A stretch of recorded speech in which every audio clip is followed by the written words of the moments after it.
Hiya, welcome to LSB Feasters radio channel where we keep great radio from the past alive. And today we're actually going to feature something a little different. It's a TV show, a local Philly kid show. There was a time back in the 50s and 60s and into the 70s when local TV stations would have their own kid show. They would have some type of a host, maybe a ship's captain, maybe a pirate, maybe just a girl in tights, whatever it was. Bozo was another one in Chicago and many other cities.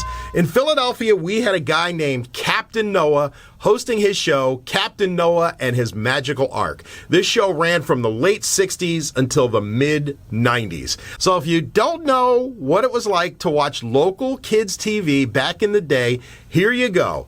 Captain Noah and his Magical Ark on WPVI-TV, Channel 6, Philadelphia.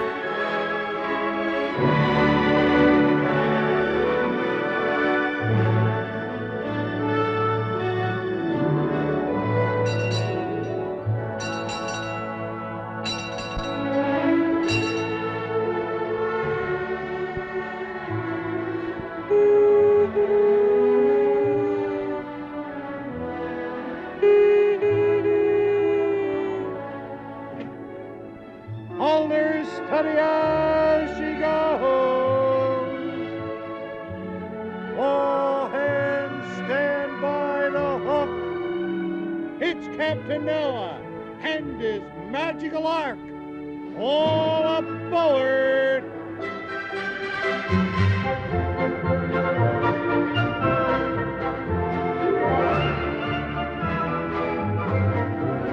Once upon a time, there was a bull, which is like a cow, and he loved flowers. Flowers? Who ever heard of a bull that likes to smell flowers? Well, his name was Ferdinand. Oh, hi there, Abigail. Hi. Hello, Ashley. By golly. Hello, Captain Noah. This is Wally the Walrus. How do you do, Abigail? And that's Maurice the Mouse. Would you Hello, shake Ashley. Maurice's tail? Say good morning to Maurice, huh? Yeah, what's that tail there? That's Maurice and Wally. And this is Ashley. And this is Abigail. Hello, right Abigail. here. That's Abigail. Hello, Ashley. Hey, listen, we're going to have so much fun today. We're going to find out about a lot of things before the day is done. We're going to find out about things of the sea. Have we been to the ocean? Well, here's Howard Taylor from the Maritime Museum, and he's going to tell us all about things of the sea of yesterday.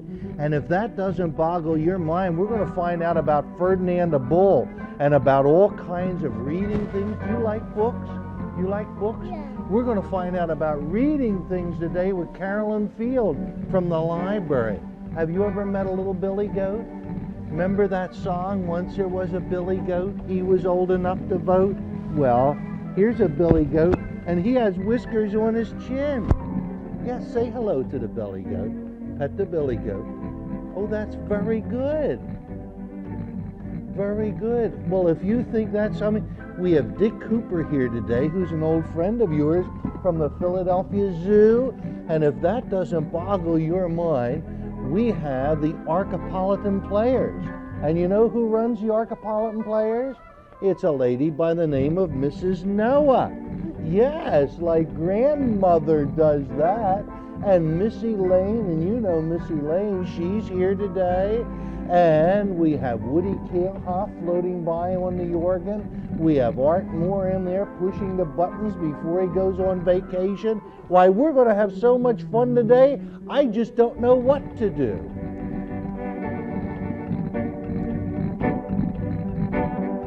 Captain Noah and his Magical Ark will continue after these messages. Hello today. Well, by golly, we made it through another week. Here it is, Friday, September the 9th, the 252nd day of 1977. And this was quite a day in history. There were a lot of things happened today. In 1893, the first child born to a first lady took place in the White House, and the mother was Mrs. Grover Cleveland. And this was the day in 1892 the Temple Knesset Israel open in the city of Philadelphia. Well, when you're talking about things like that, you wonder about the weather, what the weather was like then. And Miss Elaine, what's the weather going to be today? A nice September day. It's cool. It's 62 degrees right now. We'll probably see 80 degrees by the time the day's over, and plenty of sunshine. It's a wonderful day to have a happy, happy birthday. And today, in 1850, California became the 31st state. Happy birthday to you, California. There are some other famous folks had birthdays today, including whom, Maurice and Wally? Well, for instance, Russian writer Leo Tolstoy, death and scientist Joseph Leidy, and former presidential candidate Alf Landon. Happy birthday, you all. Not to mention bon vivant Christopher Elvinian. And did you know, by the way, that if you measured all the skin on the human body, there would be 14 to 18 square feet of skin? That's true. Now, if you look over here carefully on the lollipop, you'll see that Popeye is ready to roll. Official arc time, 8:13 in the morning. Any crayons here? Is this enough crayons for you? What color do you like? What color do you like? Blue and green. You like blue and green. What do you like, Abby? Red and Red and white. What are you going to draw for Grandfather? Would you draw a picture of Grandfather for me? Oh, that's very good. Ashley and Abigail are almost 3.5 years old. And I guess one of the greatest compliments I've ever been paid was by a mother who said to me that I was the grandfather their children never had. I'd love to be a grandfather to every boy and girl there are. I'm just grateful I'm grandfather to Ashley and Abigail. And I just thought perhaps you'd like to see them. Why don't you draw a picture for Grandfather while I go over and see Mr. Taylor? Would you do that? you stay with me. Yeah, I should stay with you? But my job, Mr. Bradley will come running up here and he'll get very mad if I don't go over and see Mr. Taylor. So you draw me a picture and I'll be right back. You draw a picture here, Abby. Would you do that? What are you going to draw for me, Abby? Come with you. Oh, that's very good. I'm going over and say hello to Mr. Taylor, who's from the Maritime Museum, and he's a friend of boys and girls. Well, if you would like to come with me, why not? Then you will too. Well, makes it a little confusing, but that's all right. You come right over here. Now, wait a minute. I got you. Oh, my goodness. Listen, for you mothers and daddies, and grandmothers and grandfathers, I have to tell you that being a grandparent beats it all.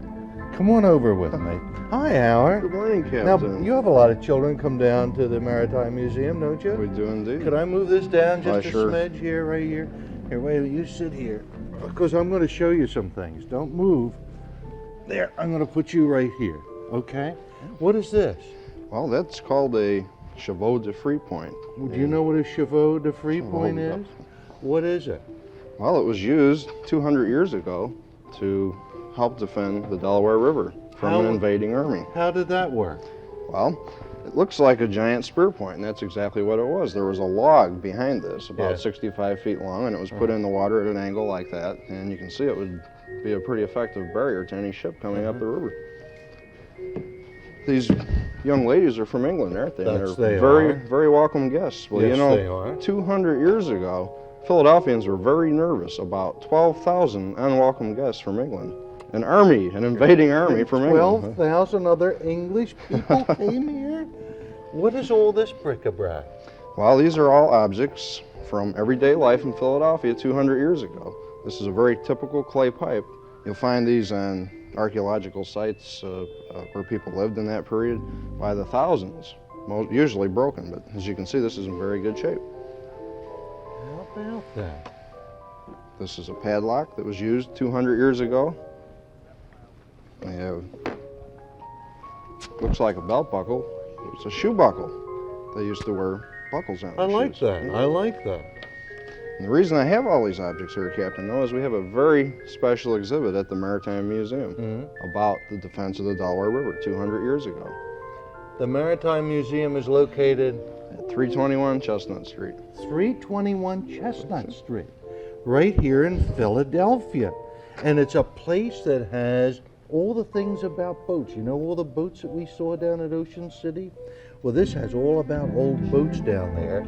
And you and your family are invited to go down and visit them. The location once more, Howard, is? 321 Chestnut Street. 321 Chestnut Street. Now, you know what else we're going to do today? You're twins, and we have twin goats here today. Did you know that? And they're from the Philadelphia Zoo, and we're going to meet twin goats for twin little girls. You stay tuned. Captain Noah and his Magical Ark will continue after these messages. This country was created by all of the characters of fact and fancy that make up our yesterdays, including Martha Jane Canary Burke. That was her name.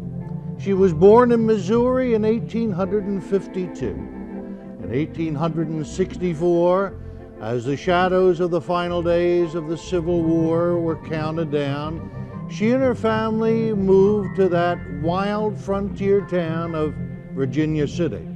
I'm speaking to those few who know it, Virginia City, Montana. She was an expert marksman and rode with the best of them. Martha Jane Canary had few feminine characteristics, and indeed she wore men's clothes just about all the time.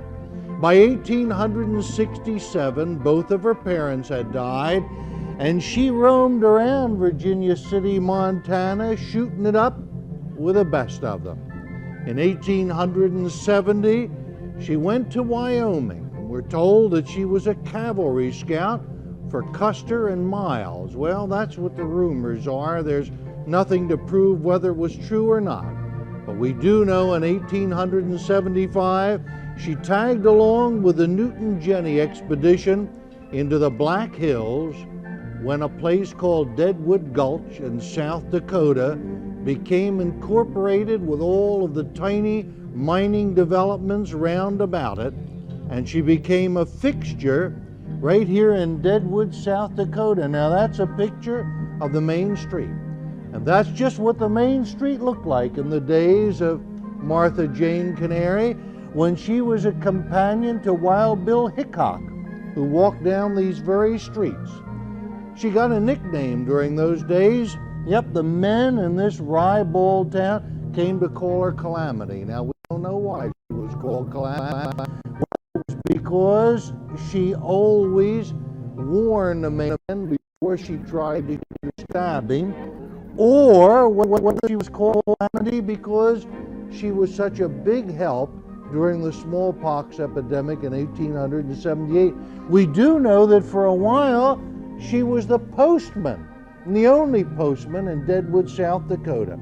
For a while she went down to Tombstone and did a little acting in the Birdcage Saloon. A lot of unfamiliar names.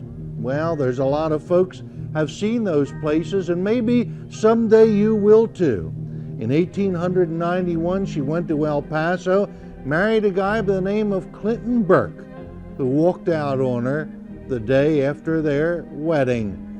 Martha Jane Canary Burke spent her last years in poverty, died in August in 1903, and was buried in Deadwood right next to her longtime pal, Wild Bill Hickok. I roamed and rambled and followed my footsteps to the sparkling sands of her diamond deserts, and all around me this voice keeps sounding. This land was made for you and me.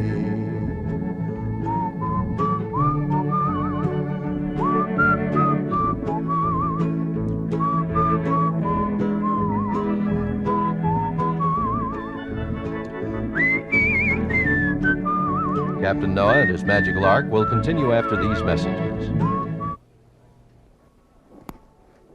My goodness, it's Gary. Hi, Gary. Hi, how are you? I'm doing fine. Do you know what time it is? I do. Do you? Well, I think it's about 8:31, somewhere Well- around in there. Well, that's pretty good. 8:31 it Good is. guess. But my problem is I'm looking for a cartoon. Did you see Not the there. cartoon? Do you have it? I don't know where the cartoon is. I've looked high and low. Gary doesn't have it. I've looked all over. Hi, Miss Elaine. Good morning. I was over here feeding the fish, and the cartoon didn't go by here. You have nothing to do with it, No, right? no, it didn't No. roll by. No, this is kind of sad. I just noticed something. I noticed that one of the lights is out on my boat. Did you notice that? Did you notice one of the lights out? And that's so unusual. Usually all our lights are like, I wonder, do you think it's possible something's in here putting out the light? Should we take a look and see? Let me look in here. By golly, believe it or not, here is a cartoon. Sounds like Porky the Pig. Isn't that something? Would you like to have one of those easels all your own that you could have? Well, that's a magic easel. Only Captain Noah has one of those, yeah. Only Grandfather has. Would you like to see a billy goat? Abby, would you like to see a billy goat? Come on, Ashley. Let's go over and see the billy goats. All the children love the animals at the Philadelphia Zoo, and that's why we invite you to go to the Philadelphia Zoo, because they have a zoo especially for boys and girls. Yep, just for little people. And it's called what, Dick? It's the Children's Zoo. Well, Captain that's a Noah. good name Right? for it, the Children's Zoo. And it's 2 acres big, and we have goats and sheep, cows, and a variety of colorful birds, and a sea lion, and of course Noah's Ark. How old is the little goat? 3 weeks, and these are African dwarf goats, and they'll get up to about maybe 45 pounds as adults. And if you can feel right up here, the horns are starting to develop. Can you feel right up here and feel the horns? That's where the horns are going to be. Now, Ashley and Abigail are enjoying so much petting the little goat. Are they allowed to pet the animals in your children's zoo? Yes, that's one of the main reasons for the Children's Zoo. It gives children a chance to have direct contact with animals, domestic and some of the exotic animals. And many times they'll come into our ranch yard a little bit afraid of the animals, but by the time they leave the ranch yard in the Children's Zoo, they found out that animals are really kind of nice. And it helps to teach them a little bit of respect for animals. So you can see the big and important animals, and you can also see the animals that you can pet. Right. Who's with you, Dick? This is Polly, and she has Hi, the. Polly. These are twins, and this is Groucho, and Polly, you have I have Chica. Chico. Hey, Polly. Yes. What other animals do you have down there besides the goats to pet? We have sheeps, and we have a llama and a guanaca. We have more goats. We have larger goats. We have Nubian goats. And we have some baby cows down there. And Waldo, the Wildebeest. new or wildebeest. About that. So there's all kinds of animals, and you now have lectures down there too. Yes, don't every you? hour on the hour, we use a variety of animals, and the hostesses, such as Polly, tell the people something about the animals and try and take care of any myths and instill an awareness of animals. Hey, the Philadelphia Zoo is an incredible place. This is your 101st year, is it? We're up to now 103 years. You don't look it at all, Mr. Cooper. Some days I feel it. Mr. Cooper's at the Philadelphia Zoo, and it's such an incredible place to go. I think if any of you had any doubts about children and animals, your doubts should be assuaged right here, because Ashley and Abigail are just as skittish as your children are around animals. But look at how they like to pet this goat. So you take your children down for a fascinating visit to the Philadelphia Zoo, and particularly the Children's Zoo. Well, it's not only that, but they love books as they love animals. Oh, they love to have their books read, and that's why Carolyn Field wants to tell you that there are a lot of books for children at the Philadelphia Free Library, like your free library. So stay tuned. Captain Noah and his Magical Ark will continue after these messages. Is your postcard in here? It isn't. Well, you're very foolish not to have your postcard in this revolving bin, because starting next week, Captain Noah begins an incredible contest. Every day I'm going to draw one postcard from this bin. I'm going to call whoever sent the postcard, and they're going to pick an animal. Well, we're going to then turn that animal around and find out what kind of prize they want. You know what kind of prizes we have? Some very nice ones, I understand. Yeah, we have bicycles.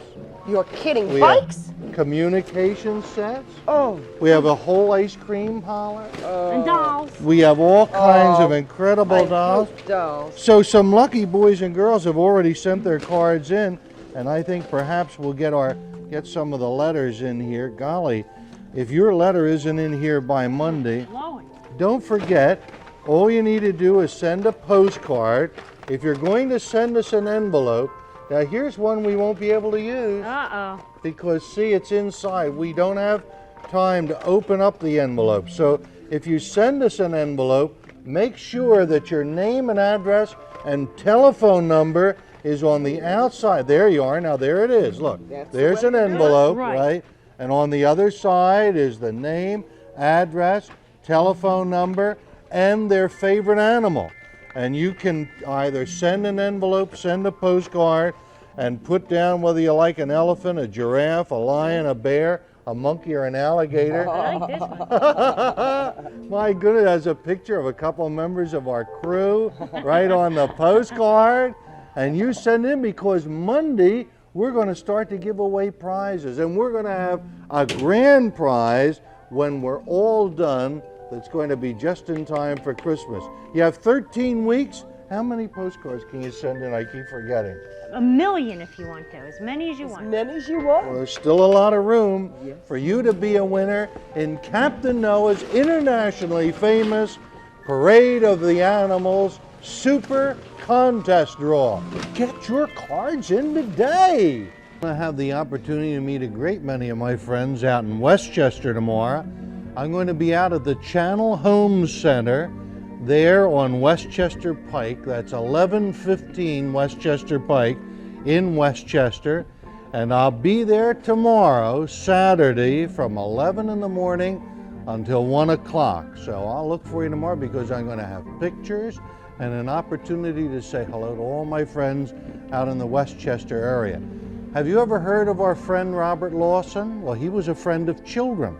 And we have Carolyn Field with us today, who is also a friend of children from the Philadelphia Free Library, but she kind of speaks for all the libraries. Hi, Carolyn. Hello, Captain It's Noah. nice to see you. Nice to have you here. Thank you. A lot of book reading this summer. Oh, we had a marvelous vacation reading club. Book reading, I understand, is at an all-time high. It is, it is. More children are reading, more books, and better books. Yes.